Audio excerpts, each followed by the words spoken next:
Welcome to iPad Pros, the show all about using your iPad to be productive and get work done. I'm Tim Chen, host of the show. I do like the reduce interruptions. Yeah, it's kind of a focus mode, but you can also apply it to other focus modes. Hello there, and welcome back to another episode of iPad Pros. I'm thrilled to be joined once again by Riley Hill from SlatePad, an excellent blog he runs all about the iPad. Riley was first on iPad Pros back for episode 201, so you can hear in that episode how he uses the iPad for his work. In this episode, we focus in on iPadOS 18. It's now out and available for most iPad users, and as we talk about, it is currently, as I record this, still not available for the M4 iPad Pro, and we touch a bit on just how crazy that is. But in this episode, we focus in on iPadOS 18 with a few tangents here and there. As a reminder, you can support this podcast over at patreon.com/iPadPros or by subscribing in Apple Podcasts. By financially supporting the show at either of those places, you'll get episodes early for both iPad Pros and my other podcast, Vision Pros. My great thanks to everyone that supports the show. It is greatly, greatly appreciated. With that, here's my discussion with Riley all about iPadOS 18. Enjoy. Welcome back to the podcast, Riley. Thank you for having me back. Absolutely. So I want to have you on to just dive into iPadOS 18. That's kind of the main topic of today, and we might diverge into other things. I'm trying to remember when we last spoke, I had not yet gotten my M4 iPad Pro. Is that right? That is correct. Okay, so I've been living with that now, and oh boy, do I love this thing. So the question is, though, were you actually able to get iPadOS 18? Because as we record, still not really a thing for the M4s right now. That is such a wild story. It was pulled because it's bricking, to my understanding, the 256 gigabyte models in particular, but it's pulled for everybody. And it was bricking their devices. And I do have it installed because I installed the GM prior because, you know, what kind of person waits to release it? You install the GM, you know. That's the... Are you on the 18 then, I assume? Yes. Yeah, my main iPad is on 18. My primary iPad, which is the 13-inch Pro, I keep it stock. You know, I don't put any of the betas or anything on it. So it updated day one, thankfully fine. Good, yeah. Yeah, and I have my 12.9-inch M1 still. It doesn't get nearly as much use as this nice 11-inch, and I'm this form factor is so nice. I forgot how much I love the 11-inch size class. So easy to just hold and use as a tablet more. And yeah. Oh man, this nano texture display. Next time you update, you should seriously consider the nano texture because it is. I'm sold. Like my next iPad, big iPad, when I ever update that again, will be nano texture as well. It's great. So I think when it was rumored, we were thinking it was going to kind of replace those, like those paper-like screen protectors. Sure. But that's not really what it does, right? It doesn't give you the sensation of that friction or whatever. It does definitely feel different. Like, especially in the summer when you got, you know, sweaty fingers a little bit. Like, the sensation of your finger on the glass, it's less... It just feels different in a good way for me, at least. It's not sticking as much as... Yeah, it just feels better, the touch, you know. Oh, yeah. Because that's what I was considering it for with my 11-inch was that's the one I do most of my writing on. So, you know, sure. That made sense. Yeah. But yeah, when I upgrade, I'm definitely going to look into it. Whenever that comes. Right. You think you'll stick like this is the redesign? We had the thinning out of the iPad. It was so thick and bulky before, you know. But when M5 rolls around or M6, do you think what would tempt you beyond what you have now with your dual M4 setup now? I guess I'll caveat this with, you know, obviously, you know, I've been watching social media. This is new iPhone time, right? And everyone's getting their 16s and stuff. Yeah. And what's your iPhone? Are you on an older iPhone? I'm on a 15 Pro. Okay, me too. And I saw what was added. It's like, I'm good. That's not worth, even with trade value, it's not worth the $700, $600 to swap it out. But there are some people who do upgrade every year. They do. Yep. And I try not to judge them, but I feel like I am that way for the iPad. Sure. So I am likely to honestly just upgrade as long as, better performance is really enough at this point. But you'd upgrade one of them probably instead of both, yeah. Yeah, definitely just one. I guess which one I update would depend on what was added. But, I'm leaning towards 13 as my main. I spent more money on it, so I probably shouldn't want to upgrade it as much, but I feel like that's where I'd go. Gotcha. Yeah, that makes sense. Yeah, I'm so curious what the next one will bring, and how sluggish that M1 will feel by then. Like that's, I'm curious how long that'll get OS updates. Like that might be the thing. Like I didn't update the 10.5 until it was actually discontinued from support. So maybe I hold on until they axe the M1s. It'll be interesting to see how long they keep up with that, because you would think, I know they probably have different models for, how long they support something, but it should get supported as long as the M1 MacBook Air, right? Like you would think. Yeah. Right? Yeah, you'd think. It just got Apple Intelligence, so, So, yeah. But yeah, it's just curious, yeah. And we mentioned before, it's such a shame the 10.5 Pro got discontinued support because the lower spec iPad that came out a year later is still supported, but it had lower specs, like, same chip class, but the standard version versus the X version. So it's hard to say with Apple sometimes. It's one of the things I don't like about how they do that is that they don't consider, and I guess this is more on the Mac side, but they don't consider, like, if you maxed out your machine, like, you get discontinued at the same time as someone who bought the base model, even if your machine is perfectly capable, right? Like, yeah. It's like that. None of that matters. No, it does not. Just like, it's a blatant support or not support, yeah. But yeah, I've been editing more and more podcasts on the iPad Pro versus the Apple Vision Pro, and the Apple Pencil stuff. Mm-hmm. It's so much fun to edit on iPad. I'd forgotten, and especially with the squeeze gesture on the Apple Pencil Pro, it's so much better than the double tap. So what I'll do is I'll do my edit of cutting or whatnot, and then I'll just squeeze it. And the squeeze gesture and Ferrite's linked to select all the following tracks. So I then can move them around my timeline super easy. And doing this, like most of my edits are done entirely in tablet mode, no keyboard around. It's nice. It's a fun way to edit, yeah. If I'm not mistaken, you also gave Final Cut something of a shot on iPad? I did a video, and I edited it on Final Cut. And initially, oh boy, was that a frustrating experience, I'll tell you. Because I was looking for some, like, just simple things, like a 2-finger tap to play and pause. It does not exist. They have no, like, gesture support of any kind, really. Then I figured out what they want you to do is, it seems like this would be a painful app, Final Cut, to use on the 13-inch iPad, quite honestly. Because it feels like it wants you to hold the iPad with one hand on each side, so you have the jog wheel on one side, and then you can tap the little tiny buttons on the other side. I would love a kind of sort of another kind of interface on the other side, quite honestly, like a second jog wheel that does what you need to do for play, pause, and all that other stuff. But so it kind of feels like they want you using the jog wheel and tapping on the other side, and it really holding the iPad versus having this bigger iPad. And from my understanding, keyboard shortcuts aren't really there either. Is that all accurate? I'm gonna say that's probably true. I have it's fortunate maybe for me. I've never used another video editor before this, so I have no historical baggage. So I've honestly just been using it like you said. And it's been fine. And you use it on the big or small iPad? Mostly on the bigger one. Okay. And holding it's not a problem? Like, not really. Sometimes I use a stand. Okay. But I generally don't use the keyboard. And that's mostly because it doesn't support resizing. It's not a... Right, yeah.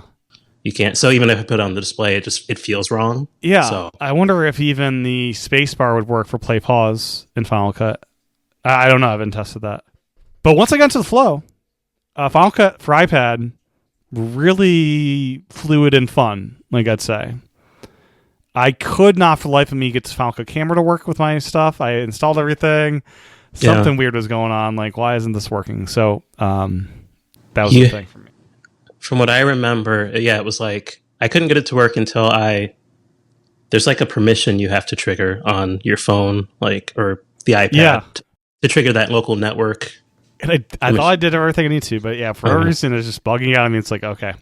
I believe it. Yeah. So I ended up recording it. You can still record without a camera, but then I just like beamed it over afterwards kind of thing. Yeah. Yeah. Okay. But then I canceled my monthly subscription. I'll resubscribe when I want to do another video, which is more rare for me. So that makes sense. Makes sense. Yeah. But iPad, it's a lot of fun. You should get one if you don't have one already. You can do a lot with it, despite what people tell you. Yeah. Have you been using any different kind of apps over the summer since we last spoke? Let me think here. So I was using Final Cut. I used the Affinity tools, Ulysses. If I look at like my recently added apps, I've honestly really just been sticking to those. It's been a really busy summer, so I haven't been exploring as much. But those have continued to work for me. Nice. And of course, the stock apps. I use reminders a lot, notes a lot, mail. Like I am a stock first type of person. Yes. So gotcha. And you're running 18.1 on one of your iPads and 18.0 on the other. Correct. With 18.1, how have the notify summary's been at all helpful for you, like in the mail app where it kind of gives you a preview of what's going on there? They've honestly been more amusing, and not even in a bad way. They've been super funny. Yeah, they're funny. Yeah, I had one from the Google Chat app, siblings disagreement, and it had some line. It's like it's like okay, then they're borderline helpful, but they're more funny for me. So but I do like that they're there. I'm too much of I have my hands on my devices too much to let the notifications stack up for it to be as helpful as I need to be better about that. But but I do like that feature's there. That's definitely my favorite so far of the Apple Intelligence stuff. I'm just waiting for Genmoji. I think that's gonna be a lot of fun. I'm so excited for that because you can also use them as reactions, which is really fun. Mm-hmm. So I'm waiting I have a few more people who need to get upgraded to 18 so I can start using the emoji tapbacks. Yeah, it's fun. I use fingers crossed as a tapback. That's a great one. Yeah. When my daughter is asleep, I can reply with the tapback for the sleep emoji kind of thing. And some emojis work better than others as far as visibility. As far as how does it look as a tiny reaction. Yeah. So that's been just interesting to experiment with. Yeah. No, that's been. I'm looking most forward. I think, and honestly, I feel like I'll be most disappointed by. I think it's the personal context, which will probably come. It's at 18.4 or something. Right. But yeah. For Siri, that would actually bring smarter Siri. I feel like they're making some lofty promises there, and I'm concerned they're not going to stick the landing, at least initially. As far as iPadOS 18 vanilla. One of the big things we can now do is customize Control Center. Yes. Have you done much with this? I've taken a few things away to make it a little bit cleaner. I found out, I guess as I've been going through it, that I don't need as much as I thought there. Yeah. So mine is fewer things than it was. But again, it's super nice that they added that. Yeah. I've seen the complaint online, which I agree with, that, iPad obviously could have stood to have a different interface, more, or at least... a bigger control center would be nice. Yeah, right? That would be... Obviously, I guess it's not something they want to invest in, but gosh, that would make a whole lot of sense. Yeah, it could take up maybe half the screen. Yeah. Maybe don't give us the full screen, but half would actually look reasonable, I think. Yeah. And I kind of want a mode where you can sync Control Center. That might get complicated because you'd also have to sync the apps that are associated with them. Yeah. One wild bug I had early on is if I tried to change out any of the controls or move anything, it just rebooted my iPad. And what was discovered is in the early days, there were some iOS apps that had a weird bug in it that would just crash your whole system because that was on your iPad or whatnot. Mm-hmm. And after app updates, it finally fixed itself because whatever developer figured out they were causing havoc. And so I was locked into certain controls. Like, oh gosh, I'm locked in this for a while. Huh. Yeah. So that's not happening anymore. But so there was some bug with a lot, probably just one app that was just being malicious. Yeah. Yeah. No, I feel like I need to revisit. I honestly, on my phone, I don't think I've changed anything yet. And I feel like my phone is drowning in controls because of the smaller screen. But so I need to to fix that. But yeah, I'm excited by the new shortcuts action that lets you access Control Center from a shortcut. Because I've got the Pro Max, and it's always a hassle trying to swipe down. So I've got an app icon now on my home screen, bottom right corner, that I can just tap that and pulls down Control Center, which is super nice to not make me try to jiggy up the phone to grab that. And I love the reset option as well with 18.1, so you can experiment more and don't feel like you're going to ruin everything. I feel a little, I guess, I don't know if vindicated is the right word, but yeah, I remember with both Control Center and the home screen layout stuff, thinking like, geez, this is really hard to move this stuff around, and seeing other people have that problem. It's like, okay, it wasn't just me. It was like just you move one thing and everything just like freaks out. It's like, what is going on? They had to leave something for next year. Like, we got the more customizable home screens, so we got to make the Control Center the next area to go after. For sure. Yeah. Are you sad that any of the old legacy widgets are dead with this update?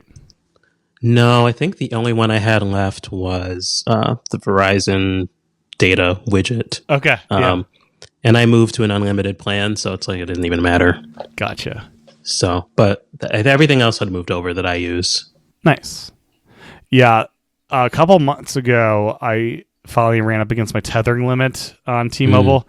I had not done that before, ever. It's like, oh crap, I gotta be careful here. I was doing a lot of PlayStation Remote Play through a VPN. Because you need to use a VPN on T-Mobile because they block now PlayStation Remote Play streaming. It's so frustrating. But once I enable the VPN, it lets you do it. So yeah, but I was streaming. I was tethering to my PlayStation Portal and blew through all my data, which was a fun month. Yeah. Yeah, I'm so kind of surprised, not to derail us, but yeah, I noticed my brother I know a few people who picked up a PlayStation Portal, and it was kind of like, oh, this is dumb when it came out, but like, it actually seems like people like it. It's great. It's what I love about it is you get the full haptics from the PlayStation 5, which you don't get with the backbone controller. It's also nice just having a dedicated device, nice big beautiful screen, and don't have to worry about killing your iPhone battery. And yeah, but mainly it's the haptics, and you're getting the full experience there versus on the iPhone, not quite the full experience. That's interesting. May try one out one day. We'll see.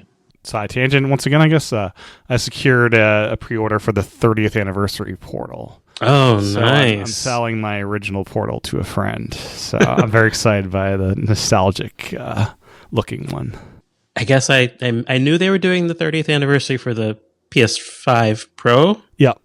But I didn't know they also included the Portal. It's so cool. Yeah. They did 30th anniversary stuff for PlayStation 5 Slim. Okay. Controllers, both the Edge and the regular one, and also the Portal. And yeah, the Pro is the crazy one with only 12,000 units worldwide, and those were gone well before I got in. So it is what it is, I guess. They should just sell the plates. I really would love the plates to put on, But anyways, as far as the home screen itself.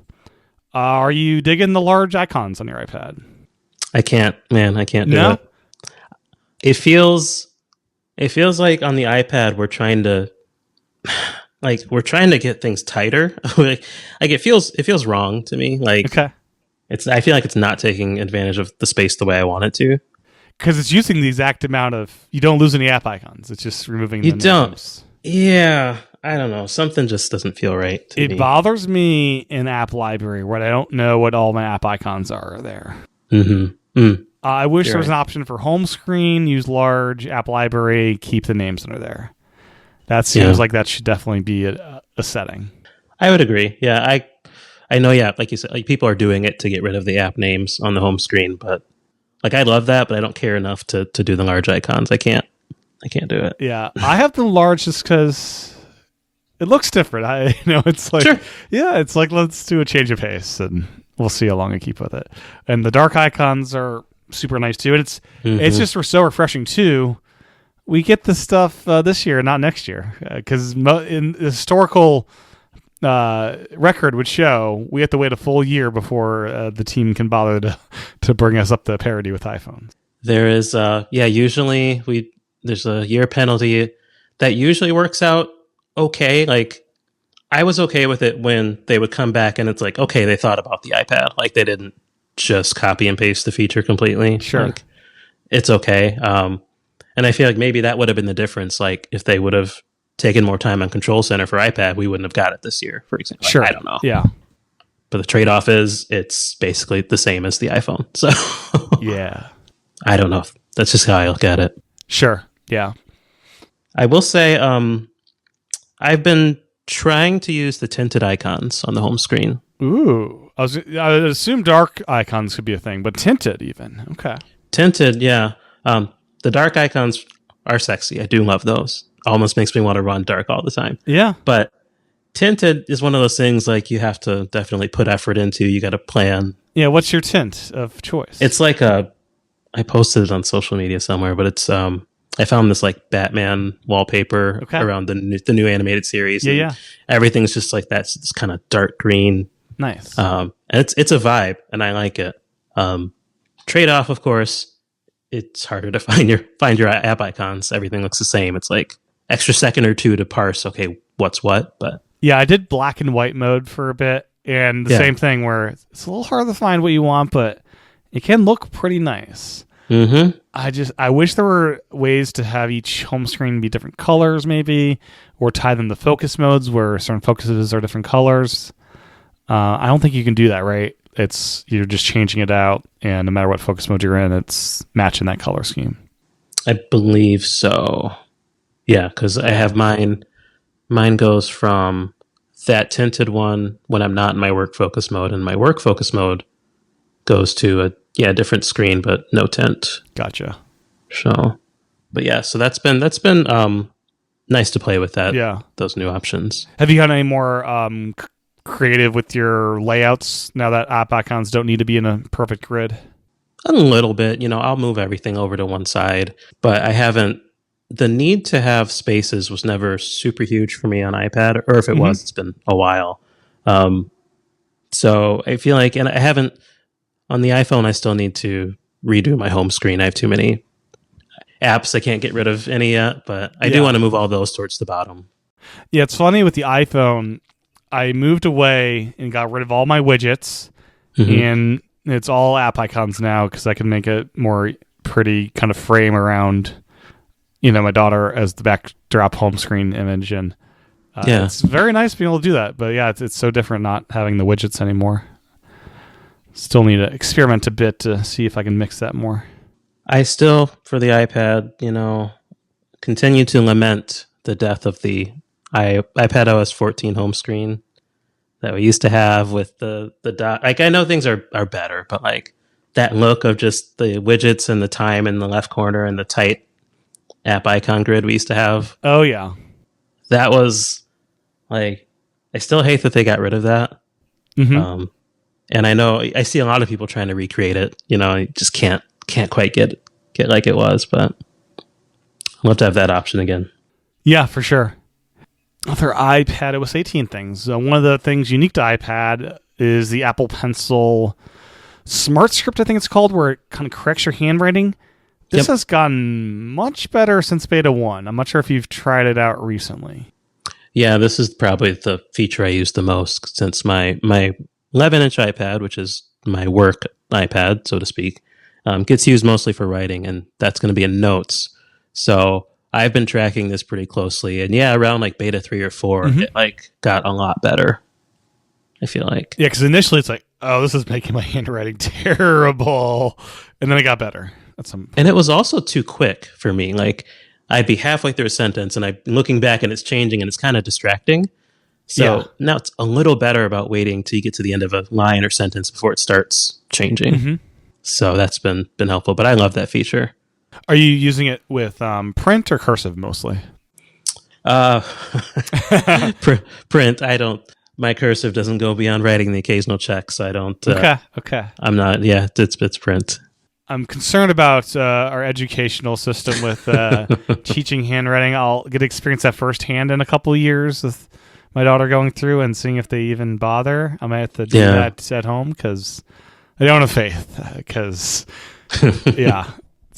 and it's also it seems like something that I don't know. It seems like at a certain point people won't know how to write. Like we're just like gonna type everything. It's like, oh gosh. I feel like maybe reading like analog clocks might be in the same category, but I don't know. You know, as long as the Apple Watch continues to have analog faces, right? Yeah. But still, I, with those, it's like I kind of like having a digital time on my analog face just for convenience. It feels almost like a waste to have the screen on your wrist and then you spend so much effort recreating analog faces instead of doing something like completely different. Yeah. One of my favorites is the another type version, the solar dial, which has, I guess that is not, I was going to say that's actually a digital face, but it kind of looks like it's analog. Because it's got the digital time in the middle, and then it's got, that's what I'm talking about. The one in most Apple Watch version, I'm so angry they got rid of the numerals watch face this year. That was top tier S-class watch face for, I want a fancy looking face that's analog, but also very readable. This is the face that was basically the simple watch face with none of it was a simple face, as simplified as it could be. So completely black with just the face. And then you'd have the number of the hour. And that number would go through the face, clockwise as it goes through the day. So you could glance down at your wrist and see 12, and you could see the minute hand and where that is. And it just looked fantastic because it's a completely black face. Yeah. Which those faces just look great because, always on display versus always on, always off. Yeah. It just blends so well between the two modes and just looked great. And they got rid of it for no apparent reason because this is one of the simplest faces in the world that worked on any watch size. I'm so furious at that one. But what can you do? I mean, exactly. Apple. They need a new director of watch faces over there. They need a watch face strategy, like an actual strategy. It's not having the always the second hand ticking on every watch face too. It makes me kind of glad I'm not even tempted by the Series 10. It's like even more so. I'm not sure if you got one or not, but it makes me so angry. It's like, okay, maybe by the time the Ultra 3 rolls out, they'll finally update all the faces so they're actually functional with the new screen technology. Yeah, I did get a Series 10, and I guess shameless plug, just did a video on my channel about it. But what you just bring up, I don't know if you get this feeling about Apple overall, and I don't know if it's just the AI stuff, but man, I just feel like they are, for a company of their size, they're like running, I don't know, thin or the hardware team didn't talk to the software team in some way, which is odd. It just there are these little points across the ecosystem where it just feels like someone didn't have time or the resources to finish the job, right? And so we get these half measures like, there's 2 watch faces or whatever with the ticking second hand. It's like, I don't know. I feel like, Apple, my theory, Apple avoided the large layoffs that other competitors had, but I feel like they reassigned people from anything that wasn't like super profitable to the iPhone or whatever. So like, I think there are some initiatives and some projects that just or short-staffed because they reallocated people. Yeah. I don't know. I'll tell you, great year to be an Ultra 2 user, though. Like, the speaker playback is so good. The action button got more useful. Sleep apnea is there. Like, it got a lot of features as just a free update. That's one of the perks of them not adding an Ultra 3 is I'm so curious if they would have enabled speaker playback if there was an Ultra 3 for sale. I'm kind of skeptical and think maybe they would have just said no. But because it's their flagship Ultra still, they improved it. But I'm surprised how many Ultras I see around. I don't know why. Just because it's so big, but like a lot of people bought that thing. So. It's a good watch. I've got my Series 9 on now. It's my evening watch, but my workhorse during the day, I'm crazy. I've got 2 watches. You have 2 iPads, but yeah. I mean, technically I have 4 iPads. But. But battery life's the big thing still. Like I can't get through a workday on a regular Series watch because I use the Apple Watch as an iPod, and the standard Series watch, I think it's rated for maybe 9 hours if you're just using audio all the time. So I'll drain an Ultra down to like 30 or 20% in a single workday. So jeez. So yeah, that battery, man, they need to make improvements on audio playback. I was the other day I was looking up iPod battery metrics, and it was surprising how I thought it was much longer than it was. Like the big classic, I think was the most or whatever at like 40, but most of them, like the Nanos and Shuffles and stuff, is in the 12 to 20 hour range, kind of similar to where my Ultra kind of sits. So, which is just kind of interesting. Yeah. But yeah. But anyways, let's end this tangent. I do love my tangents, but the Files app got some cool things that we discovered. You can reformat hard drives. Yes. You can finally. This is what iPadOS 14, I want to say, where they announced that you could pin files to save them always, and that's finally here. It was in the beta, and then it like disappeared, and now it's back. The formatting thing I've already done a couple times, so that was super, and it's crazy because that's the thing they could have announced, and people would have been like, they would have got some good press for that. But what kind of situations did you run up against for needing the format? I know for me, like if I buy a new hard drive, sometimes it'll show up as FAT32, and I don't want that, so that's really cool. I had to move some files for my mom. She was trying to get all her photos out of Google Photos, so I downloaded them, and I was trying to put them on a drive, and I think it was FAT32, and it was taking forever, and so I reformatted my drive to make it exFAT, thinking it might go faster, because she's on Windows. She didn't have a... So I couldn't use APFS. So I reformatted the drive and tried again. It didn't go any faster, but it was USB 3. Yeah, it's an old USB 3 Samsung drive, but it was weirdly slow. I don't know what was going on. But can you reformat as an encrypted drive? Can you do that? You can. Okay. For APFS, yes, you can. Okay. They're like one step away from just making a full-out disk utility app, right? They could. Is it needed? Is there anything else that you'd want from a... I guess cloning is the thing you can do in disk utility.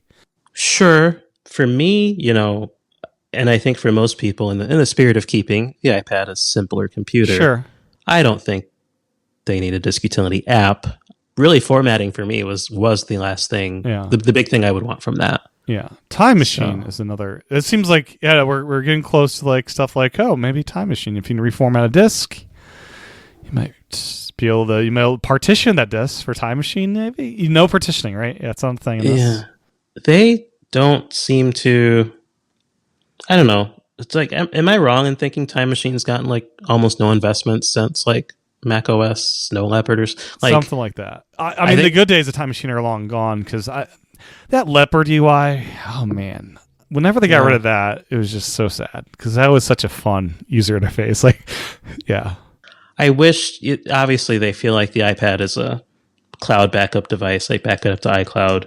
But I do wish they had affordances for someone else to make a local backup option.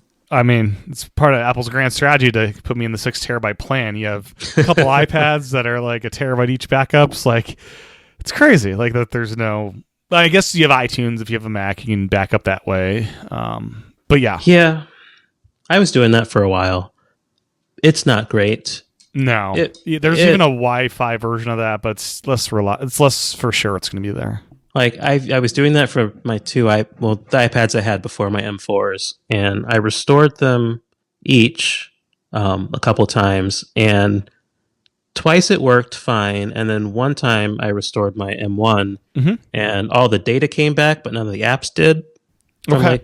It was weird, but I'm like doing that whole like hard drive tethered to my Mac Mini, so the backup is actually going to the external hard drive and not like where you do like a symbolic link.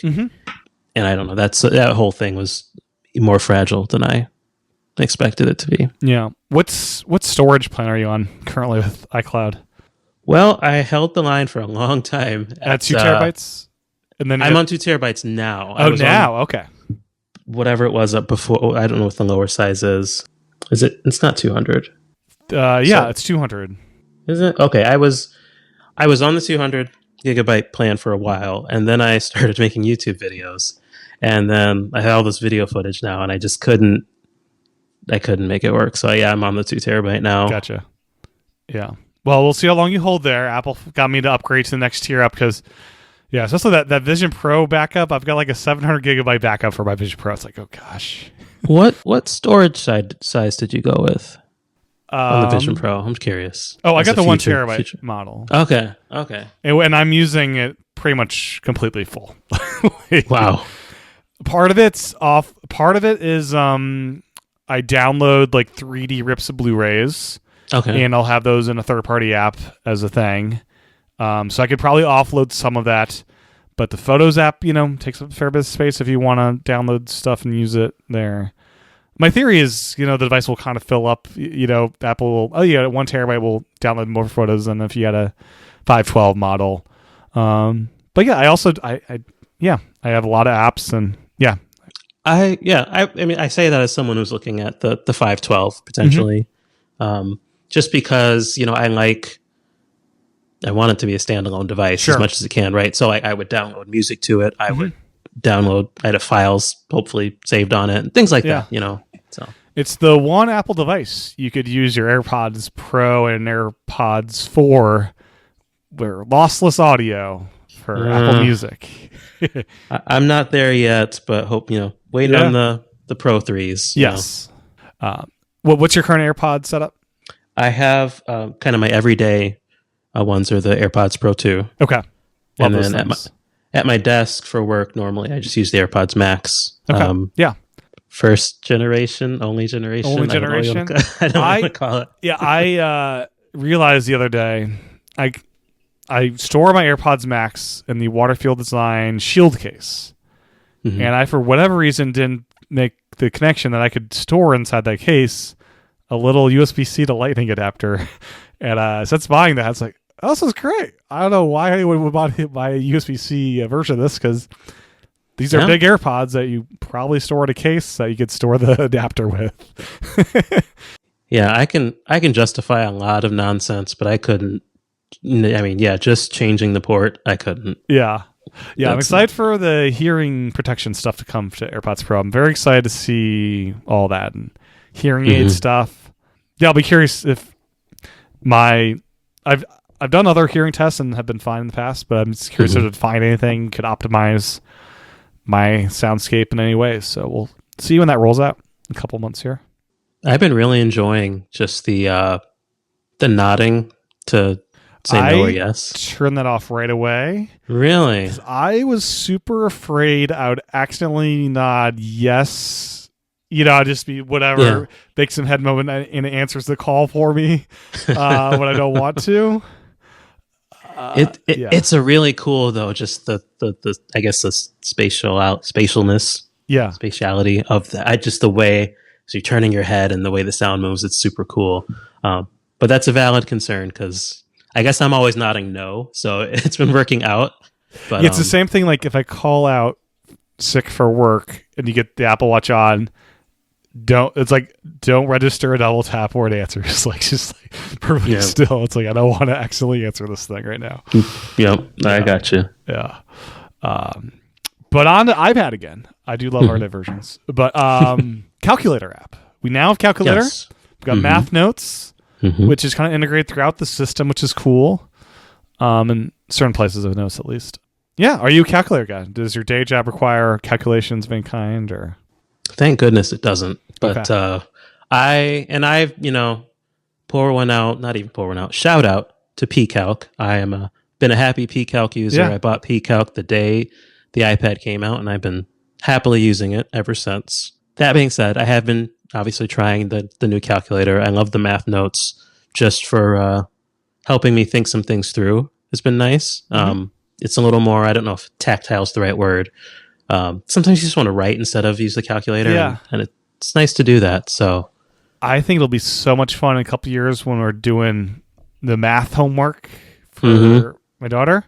Just doing math notes and like story word problems and math notes. Being able to, I think I don't know, really might change how you learn math. Being able to experiment in math notes a bit. Yeah, literally the only problem I have with the calculator is it's kind of, not that it's ugly. I mean, it is kind of ugly, but just a blown up iPhone app. Right, like on that basic view on the 13-inch or 12.9-inch iPad just looks ridiculous. Like I feel like that view is why they didn't ship it for 15 years. Is because that's really, the calculator really almost never needs to be full screen, right? That's an app that doesn't need that. So. And they have the simple view because a lot of people don't want all those extra digits there. The little, sure. Yeah, so they need that. But at the same time, it does look kind of crazy. And I was hoping they were going to come back with, I still kind of hope for slide over only apps one day or something, or just some other affordance. Because I think there are probably other apps like the calculator that really never need to be full screen. Sure. So if they had a way to, like if they extended the quick notes feature, like that gives a reasonable size window, like something like that, I think that'd be cool if they did that one day. Yeah. And it looks less crazy with the sidebar active, but that's not always the case. Yeah, you can fill up the space and it looks better, but it's just makes me a little sad to see that ginormous basic view on the big iPad. Yeah, no, I get it. With the calendar, have you found yourself using reminders integrated, and are you enjoying that kind of combination? Yes, I've been using that a ton. Haven't gotten rid of both of the widgets yet, even though I can, just because the reminders widget can show me more. Right. Because I use it so much as a to-do list or a project list.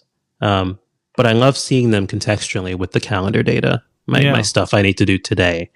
So I feel like I should be able to condense these into the one widget, but I haven't yet. So, but I'm super glad that that's there. So that was a good improvement. Nice. Yeah. And you'll put times attached to your reminders, or is it just the day and it shows at the top of the day? It is generally day, although I will do sometimes, but I generally do day reminders. Gotcha.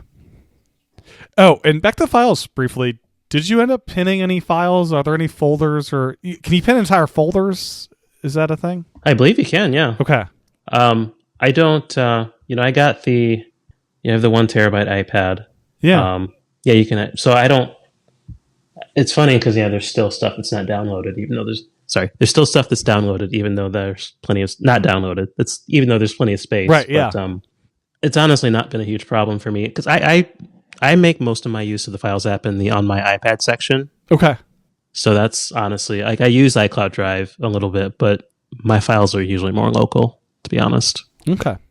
And that was another one of those little things. They added, I think, in like iPadOS 14 or 15, they opened up the On My iPad section. That's what I needed to make this more of a primary device. I needed to be able to basically recreate my documents directory that I had on my laptop on the iPad, and I could do that. So, have you found good use of, I think last year we got the extra large files widget on iPad, and you can even drag files from that widget, which is wild.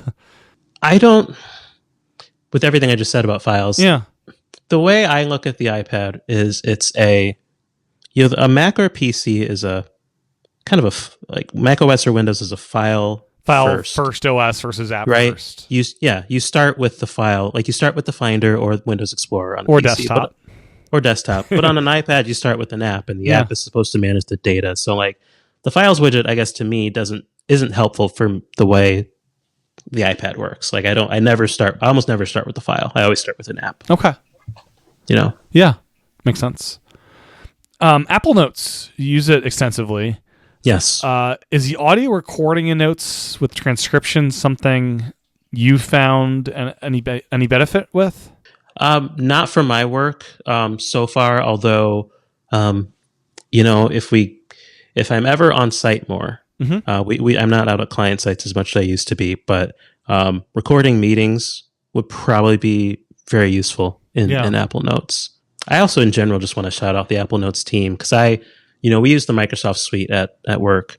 And so I do like some of my notes in Apple Notes, but then I do some in OneNote. And like the writing experience is like night and day. Like all my notes look just so sloppy in OneNote if I'm handwriting them. But Apple Notes, they've put so much work into that app. I maintain it's the killer app for iPad. It used to be Safari. I think it's Notes now. It's really good. And they added the sections, which are collapsible now for longer notes. Is that something you've utilized? I actually have been using that for some of my kind of personal research as an organizational tool. I have been using that. Gotcha. Yeah, and it's crazy. You can throw so much stuff in notes, like files and images and all that. I mean, my notes is just such a chaotic mess of stuff that's built up over the past decade. Like at some point I need to go through and clean house because it's so messy in there right now. I do periodically do that for notes and reminders because those are like my primary like ingestion methods. I need to get off my mind or something. So every, quarter, I will go through and like rearrange folders and delete stuff I don't need. So, and then at long last, we have a passwords app, so you don't have to go into settings anymore. Occasionally, I'll open up settings, and I'm confused why my passwords aren't coming up in search. It's like, oh, we got an app for that now. So, yes. How's life with the passwords app been? So I'm super happy they did this. I have been a pretty loyal 1Password user for a while, and so I use iCloud Keychain for some things. And so, I've had some interactions with the Passwords app, mostly through the Safari extension. It's fine. I'm not moving over from 1Password, but we'll continue to use it kind of in tandem. Yeah, it's weird. I also use them in tandem. Every time a password's not in my Passwords app and I fill it from 1Password, I do get it saved over kind of automatically in Safari. Which that's nice. I'm using 1Password less and less, but some stuff's just better in 1Password as well. It's definitely easier to get my family, even though we got the family 1Password thing, to have them use the iCloud version. I just find that easier. So ultimately, I think we'll eventually stop using 1Password, but for now, we're using both. I do want to shamelessly self-promote again. I wrote an article or blog post. I guess I shouldn't call it an article. I'm not a journalist. A blog post about, I remember, because whenever Apple does a new native app, the immediate thought is like, oh, well, they're trying to kill this third-party app or this third-party app. And I maintain a sign of a healthy app ecosystem is that the platform owner doesn't have the best apps. Sure. Like that was the difference in the early days of iOS and Android to me, was that from the day the App Store opened, the third-party apps that were available were better than Apple's, versus Android, where it took a while for third-party apps to be better than Google's. Yeah. And so I don't think it's ever in Apple's best interest to like kill 1Password or LastPass or whatever. Like they need to provide a default. They're not, that the Passwords app is missing features that these things have feels more intentional. Like they're not trying. Yeah, one of the most boggling things is the credit cards are stored still in settings Safari. They haven't pulled that into this area, which is just so weird. There are some oddities, yes, but I guess I feel like people just think, oh yeah, why don't they just do this thing? It's like they're not trying to be the best password manager in the world. Yeah, they're just an option. Yeah, exactly. Yeah. I do love the way they did the sharing where you can share with non-family members, which is cool. Mm-hmm. So you could if you wanted to have like a work share group versus personal stuff. Yeah, the sharing, the way it was implemented looks pretty slick, actually. Like it's a lot easier to use than I thought it would be. So that is a nice thing. And then, my two-factor codes have definitely moved into here more and more. I think I probably have still some I need to migrate out of. What was I using before? It's on my app, my iPhone. I don't remember at this point though. Yeah, I've been a Microsoft Authenticator user for a while. It's fine.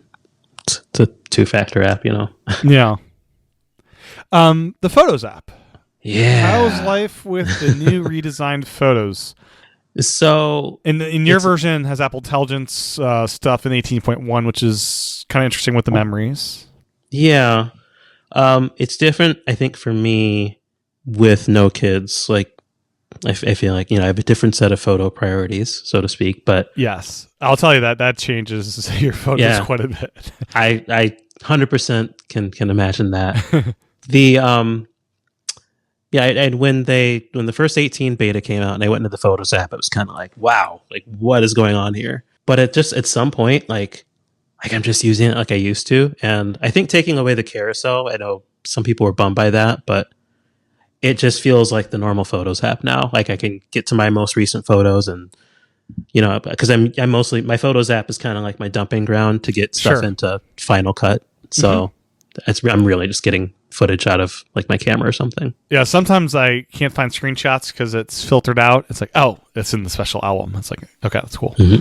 But the groupings of people is really fun. Like, oh, I just want pictures of my wife and my daughter, and that's it. And boom, it finds all those. Or the pets, you can do that kind of stuff. And I like all these kind of smart collections they're doing. I appreciate how customizable they made it. I haven't customized it yet, but because again, the Photos app could just be like videos I've recorded for YouTube. And that's 95% of my usage. So yeah, and the custom Apple Intelligence memories, they're pretty cool. Sometimes they pull in some photos that are questionable for what I'm asking for. I'm a little concerned about that too. There's some stuff I need to like filter out of my photos that I'd rather not relive. So sure, yeah, yeah, totally get it.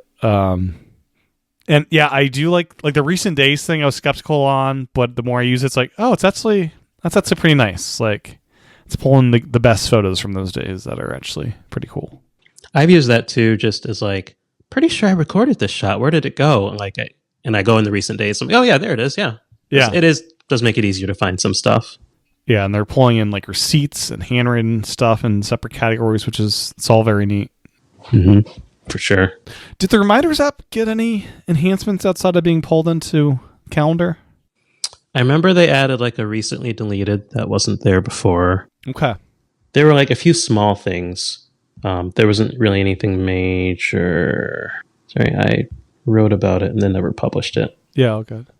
So, Smart List, let me see, recently deleted. You can reorder the Today list if you use that Today, which I make pretty heavy use of. I guess the Grocery list supports multiple languages if you use that. If you have a Smart List, it'll show subtasks. And there are apparently some new automations, but I don't really use shortcuts with reminders, so gotcha. Yeah, I'm not really sure what those are. One thing I've been super impressed with overall is my iPhone's awareness of which HomePod is near me. Even original OG HomePods, I'm like in my bedroom. It's like, oh, do you want to AirPlay to that one? It's like, sure. I don't know if that's an iOS 18 thing or if they're just getting better about that overall. Yeah, like, and that's the only device that does it well, right? Like, I think the iPad kind of does that, but it kind of does that. The iPhone's better, I feel. Yeah, and I also have some original. At least I have one original OG HomePod, so it doesn't have like wideband or any ultra wideband. Yeah. So you would think that would be how it's doing it, but no, I think it has actually gotten better. Yeah, and mine are all original HomePods, and I have one mini. I've got OG HomePod in the living room, the kitchen, our nursery and our bedroom, and then I've got a mini in an office. So we've got the 5 there. Okay. 2 I inherited at no charge. So Oh, nice. That was nice.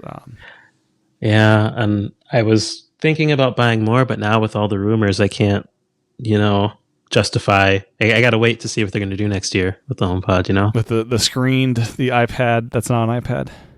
Yeah, or at least just like I want Apple Intelligence in theory. Like, I don't know what I would use it for on the HomePod. It's like funny. The HomePod, we have the listening keyword turned off. It's basically an AirPlay destination for us. That's all we use it for. Yeah. Okay. Oh. I guess I didn't realize you could do that. That makes sense. Because our people in our households like we don't want that thing listening all the time. It's okay. We'll turn it off and just for AirPlay. It's just they're great AirPlay destinations, That's a good thought. Yeah, and you can still tap and hold on the top to have it listen if you want to do that. Okay. I don't watch TV hardly ever at home, but when I do, one of the coolest things is with the HomePod paired to the TV is you can just tap the top to play or pause as you're getting up to grab a drink in the kitchen. It's so nice versus the remote. Just like let me bonk the HomePod, the pause or play. That's nice. That's another one. Well, one we're in an apartment, so like the dual HomePod thing doesn't make any sense. But I'd wanted to do that, but it's like it would. I feel like it would only work right for the Apple TV box. Yeah, and then I would switch. There's like an ARC thing that if you have a current Apple TV, you can like send. It can work with the other devices hooked up to your TV, but I've not tested that. I'm not quite sure how well that works. I just assumed it would only work on that input, and then I'd switch to like my Xbox, and it would just, and I'm like, well, I don't want to do that. Yeah, so. It does work sort of, but I've not tested how well it works. But yeah, sure. It could be a thing. But yeah, it seems like if you have the money, it'd be better to get the receiver set up with all the speakers and stuff. Yeah, I think so. Yeah, I had one of those setups back in the day. It was so nice. I had like the 5.1 and speakers everywhere. It was fun. But yeah, we got the HomePods now. It's nice and simple. So nice and simple. That's how you do it. One cool thing they added with iPadOS 18 is the screen sharing with remote control. So you can take over your mom's or friend's iPad if you need to. Mm-hmm. Yep, I did test this out, and it worked. It worked better than I thought it would. Thankfully, I haven't had to use it yet. Yeah. But that is something I've had definitely a few occasions with my parents of like, if I could just circle what I'm telling you, would have saved us a lot of time. So I'm super happy that's there. Right? Yeah. It's something that we've like Max has been able to do forever. And it's like, finally. It'd be cool if third-party apps could do this too, but that's not a thing I don't think quite yet. Because there's a lot of, I think, IT apps that, would be cool to have this ability, or I guess imagine being able to install a VNC client on an iPad where I could wake up an iPad remotely and control it. That'd be so nice. That'd be so nice. It would be.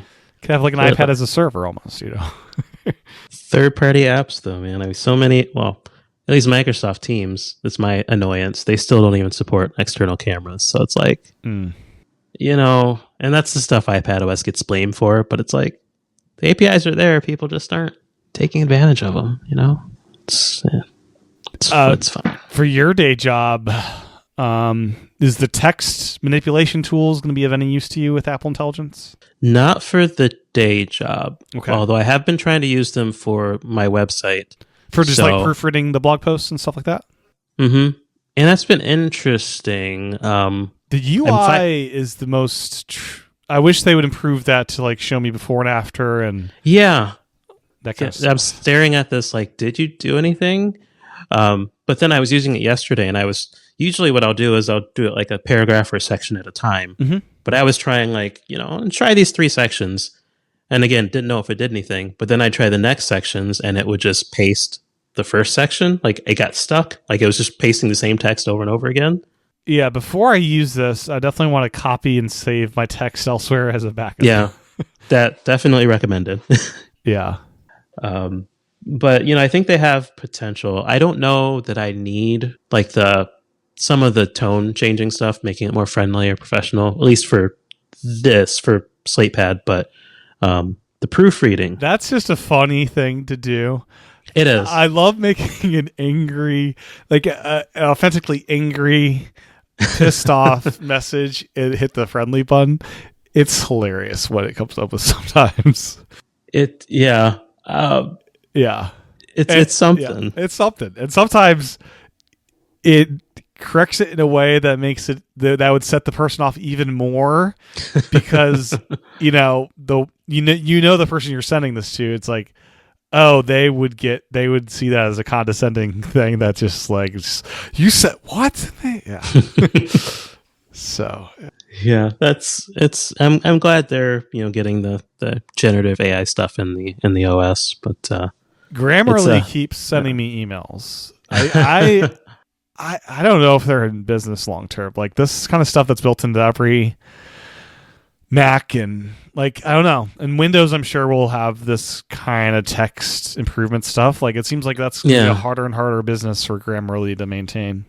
It is, but I always go back to Apple Maps, which obviously did not have the best launch, right? And sometimes the stuff gets out into the real world and it doesn't hold up, and then your Grammarly's and whatnot are fine just because they have years and years of experience, and they probably support more edge case. Like their data models might be more mature than what Apple's using, so right. There could be room for them. But for the casual 80% though, this will probably eventually be enough. Yeah, and Grammarly was always such a pain in the butt. It's like, okay, let me install this special keyboard, or one of my jobs in the past, they were saying you can't use Grammarly because the way it hooks into the thing will kind of embed this corrupting thing where it's like, okay, we can't use it unless you go to the website and copy and paste the plain text and now kind of thing. So I don't know. Yeah, so it'll be curious how that all develops. Yeah. I'm still looking forward to, that stuff launching, even if it's not, everything yet. But what they have so far, the writing tools, I think will be useful for a lot of people. And the notification summaries, I make a lot of use of. I do like the reduce interruptions. Oh, the focus mode. Yeah, it's kind of a focus mode, but you can also like apply it to other focus modes. Oh, I didn't know you could do that. So if you go in and tweak your focus modes, you can add that as an option to that focus mode? Yeah, so like if I go in there right now, and I go into my, I'm sorry, this is my 18. There's like a toggle on your focus modes. It's like reduce interruptions. That's wild. I didn't even notice that because I've just kind of set up my focus modes and haven't tweaked them. Mm-hmm. My focus modes are hilarious as far as here's my long list. Oh, geez. I don't use hardly any of these, but I like, you'll see at the bottom, like X1, 2. I like when early on when you could set up focus modes, I created so many so they couldn't take them from me. So I've got so many. So there's intelligent breakthrough and silencing. That's super neat. That's it. Yeah. I might have to start utilizing that. Like with my sleeping focus mode, I'm going to turn that on. I've been using it with my work focus mode, and it's been pretty good about. I mean, some of this you kind of set in your focus mode, but like, so allowing Outlook, for example, to pierce through, and it's been surfacing some of my more important contacts if they text me, and it'll say maybe important and have the Apple Intelligence glow around it, and it's been working pretty well. That's cool. Apple Intelligence, in the next 4 years, I want them to figure out which SMSs are political spams that I didn't give them my permission to steal my phone number from, and just make it so I'd never see those ever again. Like early on, I was so naive. It's like, oh, I'm going to this event. And I'll put my real phone number. It's like, oh god, what an idiot I was. And I just bombarded by all this stuff. And it makes me that stuff makes me feel so dirty because I'm slightly political. There's like a law which makes that not marketing spam because it's like a political thing, so freedom of speech or whatever. You know, the politicians aren't going to write a law that makes any of that illegal or bad. So it's like you're selling our information. Like it's so dirty. It's like, oh gosh.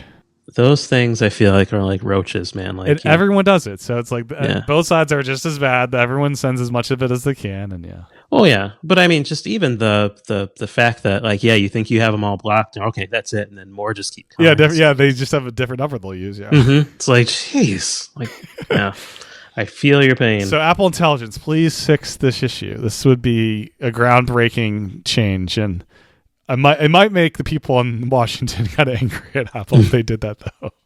Oh boy, yeah. I'm very curious to see. The rumors suggest they were caught a little flat-footed with the Apple Intelligence stuff, but I'm just so curious about their 5-year roadmap on this stuff. Like, where are they trying to go with this?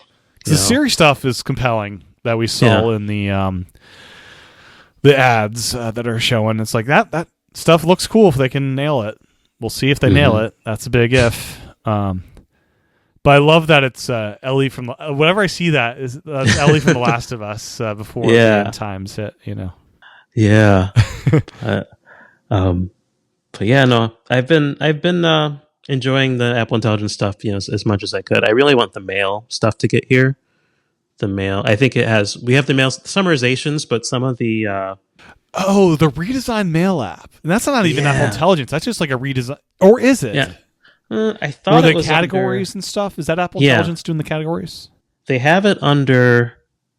I'm looking at this now. I have it under the Apple Intelligence section. I thought. Okay. Let's see. Priority messages and mail. Which I am not a fan of those. Those are not working well for me. Which ones are priority? I'm not sure if you've had the similar experience. It hasn't worked at all for me, so I guess I've had the same experience. But yeah, I think the only thing that's... But those categories would be replies. Great. Yeah, I'd love this. Yeah. Do what Google does and do it as good or better, Absolutely. So I'm looking forward to that stuff to eventually ship. So we'll hopefully this year. What, 18.2 maybe? We'll see. That's been missing from Mark Gurman's estimated rollout plans. No mention of when the Apple Mail stuff will be in there, because that stuff looked great. Mm-hmm. Guess maybe he doesn't use Apple Mail, just doesn't care. Maybe. Well, anything else? This was it felt like a fairly big update for iOS overall, and yeah, I mean, I think we hit the high notes. I'll do my normal, just kind of like it's not. I get annoyed because people on the iPad side are like, oh, there weren't. Like, they don't count features that apply across platforms. Like, it doesn't count because iOS has it and Mac has it. It's like, no, it's still an iPad feature. iPad feature. This actually was a big update. It just wasn't like there wasn't a ton of iPad specific stuff. Yeah. But I hope the iPad team can really give us some nice iPad exclusive stuff next year. Like, really take a look at the audio subsystem and stuff like that. What gives me continued hope or faith in them, whatever you want to call it, is things like the math notes and calculator and the smart script stuff. Like, there are people in Apple working with the iPad who remember it's supposed to be a tablet. Yes. And are focusing on tablet features. Mm-hmm.